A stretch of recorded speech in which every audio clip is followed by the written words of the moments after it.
गांधी जी ने कहा था कि अगर आपको पूरे विश्व भर में परिवर्तन लाना है तो पहले स्वयं में परिवर्तन लाइए। अगर आप स्वयं में परिवर्तन ला रहे हैं तभी जाके आप पूरे विश्व को और जगत को आप बदल सकते हैं। आज का हम लोगों का एक विषय भी इसी प्रकार से है कि वर्तमान समय में गांधीवाद की क्या प्रासंगिकता है।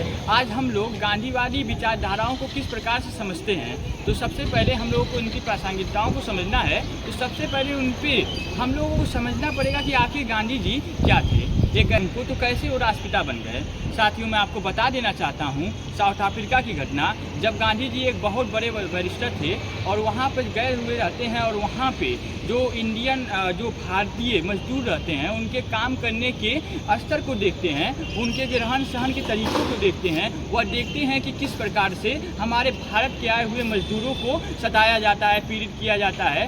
तब गांधी जी के मन में एक ख्यालात आता है और वो इंडियन आइडियोलॉजी नामक एक पत्रिका निकालते हैं। उसके माध्यम से भारत से जो दूर रहने वाले जो साउथ अफ्रीका देशों में अपनी मजदूरी कर रहे हैं, उनकी बातों को उस पत्रिका के माध्यम से वो दर्शाने का काम करते हैं। बाद में यही पत्रिका एक संदेश करने का काम करता है।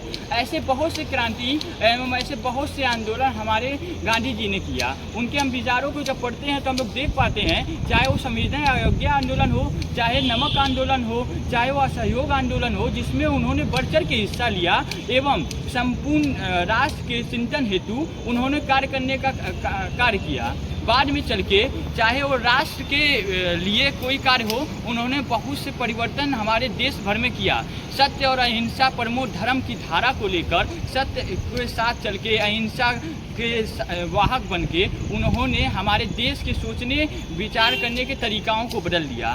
आखिरी शब्दों में साथियों बस मैं यही कहूँगा कि आज लोकतंत्र जीवित है तो कहीं ना कहीं गांधीवादी सोच की वजह से जीवित है। और देखा जाए तो अंग्रेज़ों के रूप में जो चली थी भारत देश पर आंधी, अंग्रेज़ों के रूप में जो चली थी भारत देश में आंधी, सत्य और अहिंसा के वाहक हैं हमारे प्रिय गांधी। वंदे मातरम। भारत माता की जय।